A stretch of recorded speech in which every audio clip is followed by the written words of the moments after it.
আসসালামু আলাইকুম রহমতুল্লাহি ওবরকাতুহু। সম্মানিত দর্শক, আলোচনার শুরুতেই শিরোনাম নিয়ে কিছু বলা আবশ্যক। এখানে ভারতের হিট লিস্টে জামাত। আমাদের দেশে হিট লিস্ট শব্দটি সাধারণত নেতিবাচক অর্থে ব্যবহৃত হয়। কাউকে টার্গেট করা, কাউকে ধ্বংস করা, কাউকে মেরে ফেলা। সাধারণত এ সকল বিষয় বোঝানোর জন্য সংবাদপত্রগুলো সাধারণত হিট লিস্ট শব্দটি ব্যবহার করে। কার্যত হিট লিস্ট শব্দটি মূলত কাউকে গুরুত্ব সহকারে বিবেচনা করা, কারোর সঙ্গে সম্পর্ক স্থাপন করা এবং কাউকে একেবারে জোরাজুরি করে তার সঙ্গে একটি সম্পর্ক স্থাপন করার নামও অনেক ক্ষেত্রে হিট লিস্ট হয়ে যায়।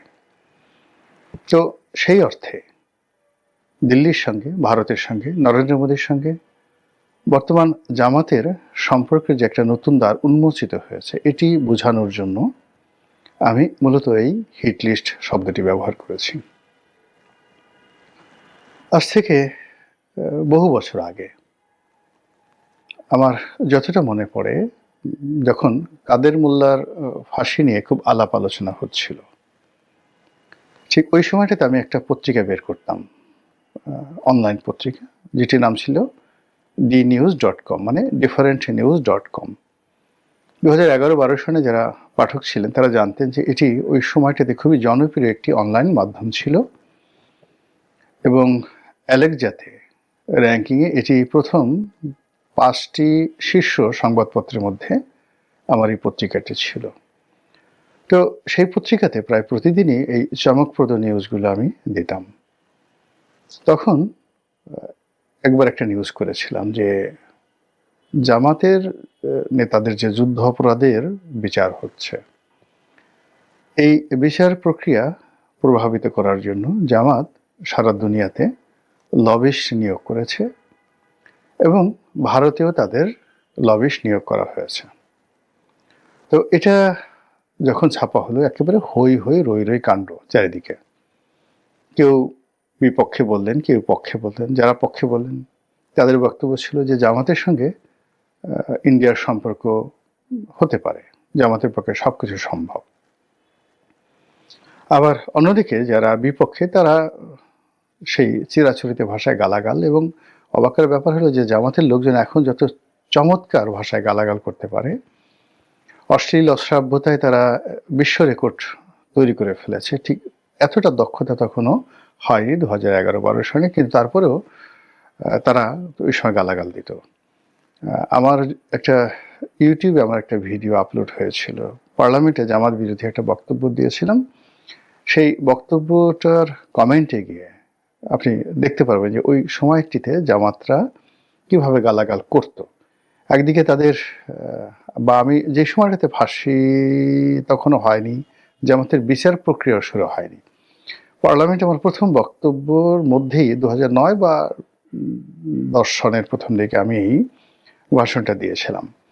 কিন্তু আজকের জামাতের যে গালাগাল বা যা কিছু, ওটা 2009-10 সনে কেমন ছিল তখন ওই ভিডিওটা দেখলেই আপনারা বুঝতে পারবেন।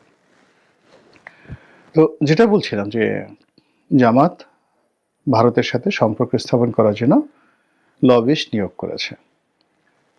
তো এই ঘটনা পরবর্তীতে যখন 2015 বা 16 সনে জামাতের সঙ্গে ভারতের কি সম্পর্ক, কোন পর্যায়ের সম্পর্ক, সেটা চাক্ষুষ দেখার সুযোগ হয়েছিল।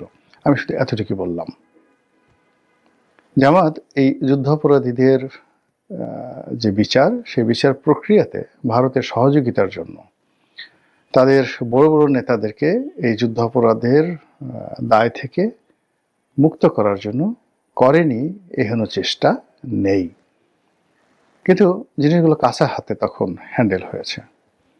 আমেরিকাতে যারা বিনিয়োগ করেছে বা ভারতে যে সমস্ত কর্তাদের সাথে জামাতের যে সকল স্তরের নেতারা দেখা সাক্ষাৎ করেছে, সেখানে পারস্পরিক যে হ্যান্ডেলিংটা ভালো মতো হয়নি। আমি এরকম একটা দুটো ঘটনা জানি যেখানে ভালো মতো হ্যান্ডেলিং হলে পরিস্থিতি ভিন্নতর হতে পারত। এনিওয়ে, তো এখন যেটা বললাম যে জামাতের রাজনীতির বাংলাদেশে প্রথম থেকেই মূলধন হলো ভারত বিরোধিতা। তো সেই ভারত বিরোধিতা করে তারা রাজনীতি করে আসছে। কিন্তু আমাদের দেশের রাজনীতির দুটো প্রকৃতি রয়েছে। আপনি যদি রাজপথে লড়াই করতে চান, সংগ্রাম করতে চান, আন্দোলন করতে চান, তাহলে জনপ্রিয়তা পাওয়ার জন্য ভারত বিরোধী বক্তব্য একেবারে মুড়ি মুরকির মতো আপনি খাওয়াতে পারবেন লোকজনকে। তারপর আমেরিকার বিরুদ্ধে আপনি বক্তব্য দিয়ে, সাম্রাজ্যবাদী বিরুদ্ধে বক্তব্য দিয়ে আপনি মাঠ গরম করতে পারবেন।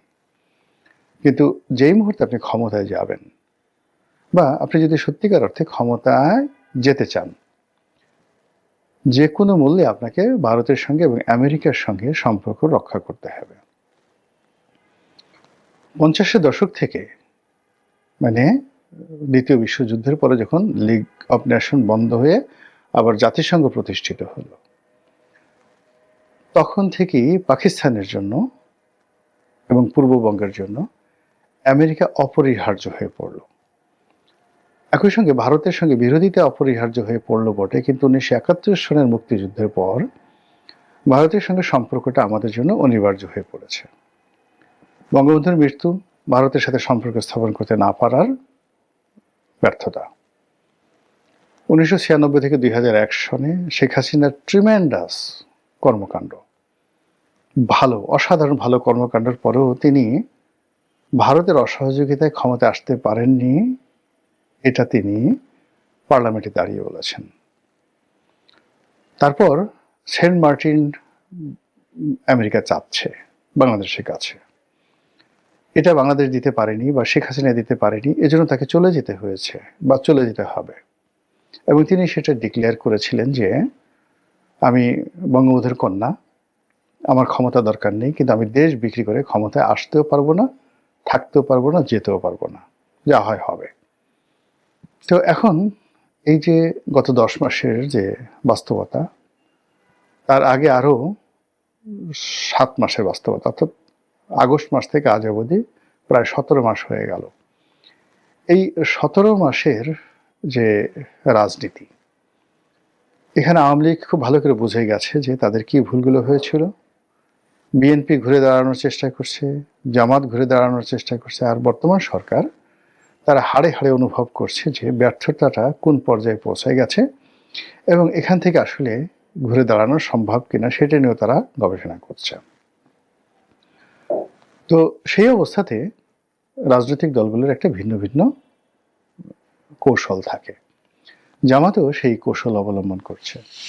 তাদের সঙ্গে পাকিস্তানের ঐতিহাসিক সম্পর্ক, তুরস্কের সঙ্গে কৌশলগত সম্পর্ক, সৌদি আরবের সঙ্গে কৌশলগত সম্পর্ক, এই সম্পর্কটি হয়তো অর্থনৈতিকভাবে কিংবা তাদের যে নীতিগত যে সকল সিদ্ধান্ত রয়েছে বা তাদের যাকে বলা হয় অ্যামিউজমেন্ট, সেই পলিটিক্যাল অ্যামিউজমেন্ট, রাজনীতির যে বিনোদন, সেই বিনোদনের জন্য এ সকল রাষ্ট্রের সাথে সম্পর্ক হয়তো কাজে লাগবে।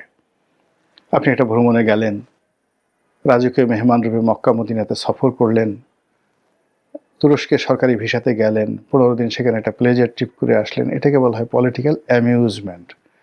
চায়না এই কাজগুলো করে খুব বেশি।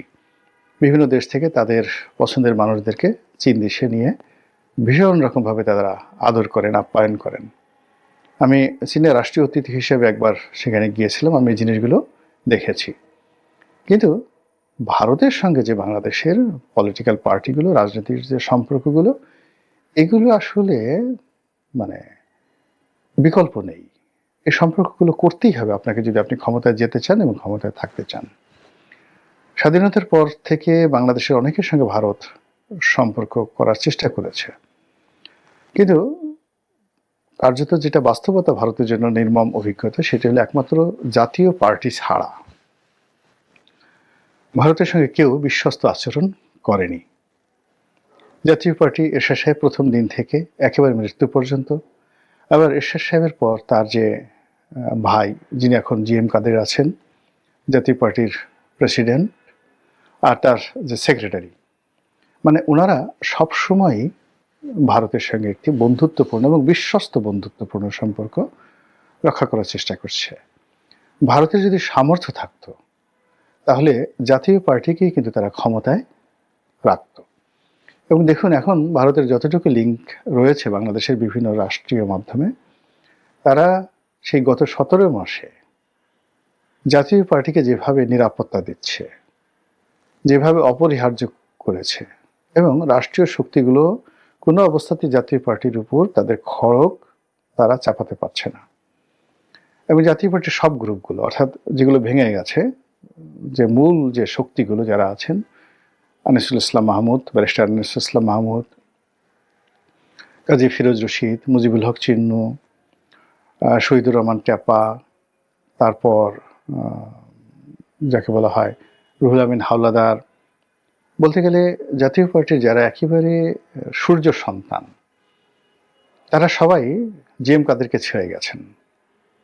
এই অবস্থাতে মানে ভারত দুটো গ্রুপের সঙ্গে কিন্তু সম্পর্ক রক্ষা করে চলছে, এবং এই দুটো গ্রুপই তারা কেউ কিন্তু আওয়ামী লীগের মতো বাংলাদেশে মজলুম নয়, নির্যাতিত হচ্ছে না, বরং বিভিন্ন পক্ষ জাতীয় পার্টির অফিস ভাঙার চেষ্টা করেছে। তাদেরকে যে শিক্ষা দেওয়া হয়েছে, তাদের হাড্ডি গুড্ডির উপর যেভাবে থেরাপি দেওয়া হয়েছে, তারা ভুলেও আর কখনো জাতীয় পার্টির অফিস ভাঙচুর করতে যাবে না। তো এই হলো ভারতের সঙ্গে বন্ধুত্বের একটা নমুনা। সেই দিক থেকে তারা বিএনপিকে চেষ্টা করেছে, আওয়ামী লীগকে চেষ্টা করেছে, এবং এই বড় দলগুলো সবসময় মানে যখন প্রয়োজন তখন ভারতের সঙ্গে একেবারে দহরম মরম সম্পর্ক স্থাপন করেছে, আর যখন প্রয়োজন নয় তখন তারা ভারতকে জাস্ট বুড়ো আঙুল দেখানোর চেষ্টা করেছে। তো সেই অতীত অভিজ্ঞতার কারণে ভারত মনে করছে যে আগামীতে যদি ইসলামী দলগুলো, তার মধ্যে বিশেষ করে জামাত ইসলামীর সঙ্গে তাদের একটা সম্পর্ক স্থাপিত হয়, এবং জামাত যেহেতু একটা রেজিমেন্টাল ফোর্স, সংগঠিত একটি রাজনৈতিক শক্তি, আর অন্যদিকে ভারতে এখন যারা রাষ্ট্র ক্ষমতা রয়েছে বিজেপি, তারাও কিন্তু একটি রেজিমেন্টাল ফোর্স। এবং আপনি দেখবেন যে উগ্রবাদী বলেন আর উদারনৈতিক বলেন, সারা দুনিয়ার উগ্রবাদী যারা, তাদের পারস্পরিক সম্পর্কটা হয়ে যায়, আর যারা উদারনৈতিক তাদের মধ্যে একটা সম্পর্ক হয়ে যায়। এবং এটা সব ক্ষেত্রে প্রযোজ্য। আপনি একটা নতুন শহরে গেলেন, আপনি নামাজ কালাম পড়েন, সবার আগে আপনি মসজিদে দেখা পেয়ে যাবেন, মুসল্লিদের সঙ্গে আপনার বন্ধুত্ব হয়ে যাবে। আপনি যদি নেশাখোর হন, মদখোর হন, মুহূর্তের ভিতরে আপনি শহরে ঢোকার সঙ্গে সঙ্গে আপনার মদ্যপের সঙ্গে দেখা হবে, পানশালার দেখা হবে, কোথায় কি ধরনের মাদক পাওয়া যায় আপনি খুঁজে পেয়ে যাবেন। তো এ হলো মানুষের স্বাভাবিক বৈশিষ্ট্য। মানুষ যেরকম চিন্তা করে, যেরকম ক্যারেক্টারিস্টিক্স, তাদের সঙ্গে আসলে সেরকম মানুষের সম্পর্ক হয়ে যায়। তো ভারতে যেহেতু একটি উগ্রবাদী দক্ষিণপন্থী সরকার আছে, মানে আমাদের দেশে দক্ষিণপন্থী বলতে যেমন ইসলাম ধর্মাবলম্বীকে বোঝায়, ভারতে দক্ষিণপন্থী বলতে হিন্দু ধর্মাবলম্বীদের বোঝায়। তারা উভয়ই তাদের হিন্দু জাতীয়তাবাদ আর বাংলাদেশে জামাত ইসলামী এবং তাদের যারা বন্ধু তারা মুসলিম জাতীয়তাবাদ প্রতিষ্ঠা করতে চায়। তো সেই দিক থেকে তাদের মধ্যে মানে একই রাষ্ট্রের মধ্যে সমস্যা হতে পারে, কিন্তু ভিন্নতর রাষ্ট্রে তাদের মধ্যে কোনো সমস্যা নেই। যে রাজনীতির জিকির তুলে বিজেপি সফল হয়েছে, একই রাজনীতির জিকির তুলে জামাতেও সহযোগিতা পেলে ভারতের তারা সফল হতে পারে। এবং এই কারণে সাম্প্রতিক সময়ে যে রয়টারের খবর প্রচারিত হয়েছে, সেই প্রচারণায় আমরা দেখলাম যে জামাতের আমিরের সঙ্গে ভারতের কূটনীতিবিদদের সাক্ষাৎকার হয়েছে। যদিও এটা নিয়ে নানা রকম ব্যাখ্যা রয়েছে, বিবৃতি রয়েছে। কেউ বলছে লন্ডনে সাক্ষাৎ হয়েছে, কেউ বলছে না জামাতের আমিরের বাসায় সাক্ষাৎ হয়েছে, কেউ বলছে 5-6 মাস আগে সাক্ষাৎ হয়েছে, ইত্যাদি নানা কথা। কিন্তু বাস্তবতা হলো সাক্ষাৎ হয়েছে, এটাই ধ্রুব সত্য। এখন এই যে এই সময়টিতে জামাতের সঙ্গে ভারতের যে সম্পর্ক, দেখা সাক্ষাৎ করা, এটি বিএনপির সঙ্গে, আওয়ামী লীগের সঙ্গে বা জাতীয় পার্টির সঙ্গে ভারতের যে সম্পর্ক তার থেকে আলাদা। এর কারণ হলো যে জামাত মূলত এখন কার্যত দেশ চালাচ্ছে, আর জামাত যে প্ল্যান করে এগুচ্ছে সামনে, কোনো রকম সারা শব্দ না করে, নির্বাচনের মাঠে কোনো রকম সিন ক্রিয়েট না করে, তারা ম্যাটিকুলাসলি নির্বাচনে জয়লাভ করার যে পরিকল্পনা করে যাচ্ছে, এটা আমাদের বাংলাদেশের আমরা যারা আমজনতা আছি, হাজার আমরা আছি, আমরা হয়তো অনেকে অনুমান করতে পারছি না, কিন্তু আমেরিকা কিন্তু ঠিকই বুঝতে পেরেছে। তারপর ভারতও ঠিকই বুঝতে পেরেছে যে এখানে রাজনীতির হিসাব পাল্টে যেতে পারে যে কোনো সময়, যে কোনো পরিস্থিতিতে। এই কারণে হলো আসলে কৌশল এমন একটা জিনিস। তারপরে আসমানি ধরেন সাহায্য তো অবশ্যই আছে। যারা ধর্মকর্ম বিশ্বাস করেন তারা মনে করেন যে আল্লাহর সহযোগিতা না থাকলে রাষ্ট্র ক্ষমতা আসা যায় না। যুদ্ধে জয়লাভ করা সংখ্যার উপর নির্ভর করে না। মাত্র ৩০০ জন লোক নিয়ে ১০,০০০ লোকের বিরুদ্ধে যুদ্ধ করা গেছে এবং ৩০০ জন লোক জয়ী হয়েছে। আর ইসলাম ধর্মের ইতিহাসে ৩১৩ জন ভার্সেস ১,০০০ বদরের যুদ্ধে। সেখানে মুসলিম বাহিনীর বিশাল বিজয়। আবার পরবর্তী সময়ে যে উহুদের যুদ্ধ হলো বা খন্দকের যুদ্ধ হলো, এই যুদ্ধগুলোতেও কিন্তু মুসলমানদের সংখ্যা ছিল খুবই নগণ্য। একইভাবে আলেকজান্ডার মাত্র ৪০,০০০ সৈন্য নিয়ে তিনি পারস্যে গিয়ে ৩ লাখ পার্সিয়ান আর্মির বিরুদ্ধে লড়াই করে তিনি জয়লাভ করেছেন। এগুলো সব ইতিহাস। এর কারণ হলো এখানে রেজিমেন্টাল ফোর্স, ট্রেনিং, সাহস, কৌশল ইত্যাদির উপর অনেক কিছু নির্ভর করে। তো জামাত যতটুকু আছে, ১ জন, ২ জন, ৩ জন, ৪ জন, আপনি যাই বলেন না কেন, যেভাবে তুচ্ছ তাচ্ছিল্য করেন না কেন, এটা একটা রেজিমেন্টাল ফোর্স। তো সেই রেজিমেন্টাল ফোর্সের তাদের অর্থ আছে, টাকা আছে, তার সঙ্গে যদি ভারতীয় কৌশল, চাণক্য নীতি তাদের সঙ্গে যুক্ত হয়ে যায়, তাহলে আমাদের দেশে যে প্রথাগত নির্বাচনের ইঞ্জিনিয়ারিংটা রীতিমতো প্রাতিষ্ঠানিক রূপ লাভ করেছে। এবং এই সময়টাতে আমরা কেউ টের পাচ্ছি না। যেমন আমার একটা মামলা ঢাকা কোর্টে, তো এই মামলার একটা শুনানি ছিল। তো নির্বাচন আরও ১.৫ মাস আগে, কিন্তু কোর্ট কাছারির বেশিরভাগ ম্যাজিস্ট্রেট এখন নির্বাচনের দায়িত্বে কিন্তু তারা চলে গেছে। আমরা যারা অনিশ্চয়তার কথা বলছি, আমরা যারা নির্বাচনে বিএনপির বিজয়ের ব্যাপারে শতভাগ নিশ্চিত হয়ে বসে আছি, কিন্তু এখানে যে কি ইঞ্জিনিয়ারিংটা হচ্ছে, কি চাণক্য নীতি হচ্ছে, পর্দার আড়ালে কি যে খেলাধুলা হচ্ছে, এটি যারা এটা পরিচালনা করছেন তারা বলতে পারবেন। বিএনপি হয়তো শক্তিমত্তার উপরে, সংখ্যাধিক্যের উপর, জনপ্রিয়তার উপর তারা নির্ভর করছে, আর অন্যদিকে জামাত কৌশলের উপর নির্ভর করছে, প্ল্যান, পরিকল্পনার উপর নির্ভর করছে। তাদের যে দেশি এবং বিদেশি যে শক্তি রয়েছে এবং প্রশাসনের বিভিন্ন স্তরে তাদের যে সকল লোক রয়েছে, সবার সঙ্গে একটা সম্মিলিত, যাকে বলা হয়, প্ল্যান করে তারা এগোচ্ছে। নির্বাচন হবে অথবা হবে না, কিন্তু যাই হোক না কেন তারা যেন তাদের অস্তিত্ব বজায় রাখতে পারে সসম্মানে, মর্যাদা এবং শক্তিতে। সেই ব্যাপারে তারা যে কাজগুলো করছে এবং সেই কাজের ক্ষেত্রে দিল্লির সঙ্গে তাদের যে সম্পর্কটা, এটা স্বাভাবিক, একেবারে স্বাভাবিক। আর অন্যদিকে দিল্লিও এই পরিবর্তিত পরিস্থিতিতে তারা জামাতকে বন্ধু হিসেবে নিতে পারে। এর কারণ হলো অতীতে বঙ্গবন্ধুর জামানা, শেখ হাসিনার জামানা, বিএনপির জামানা, সব জামানাতেই কিন্তু ভারত নিদারুণভাবে অপমানিত, লাঞ্ছিত হয়েছে। ভারতের সঙ্গে যারা ক্ষমতায় বসে খুবই মিষ্টি মিষ্টি কথা বলে আর রাজপথে ভারতকে খুব গালাগাল করে। তো সেই দিক থেকে যদি এই গালাগালি ভারতকে শুনতে হয়, তাহলে হোয়াই নট জামাত? তো সেই দিক থেকে হয়তো দিল্লিতে কোনো পরিকল্পনা হচ্ছে, জয়শঙ্করের দপ্তর, তারপরে অজিত দোভালের দপ্তর, এমনকি প্রধানমন্ত্রী নরেন্দ্র মোদীর দপ্তর হয়তো এই মুহূর্তে ভীষণ রকম ব্যস্ত সময় কাটাচ্ছে। আর সেই ব্যস্ত সময়ের কারণে বাংলাদেশের রাজনীতিতে সবাই খুব এই মুহূর্তে অস্থির এবং উত্তেজনা দেখালো। জামাত অনেকটা নির্ভার, নিস্তব্ধ এবং কোনো রকম প্রতিক্রিয়া দেখাতে চাচ্ছে না। ফলে ভারতের সঙ্গে জামাতের যে সম্পর্ক, এটি আগামীতে কী রসায়ন নিয়ে আসে সেটি এখন দেখার বিষয়। মহান আল্লাহ আমাদের সবাইকে হেদায়েত দান করুন এবং হেফাজত করুন। আসসালামু আলাইকুম ওয়া রাহমাতুল্লাহি ওয়া বারাকাতুহু।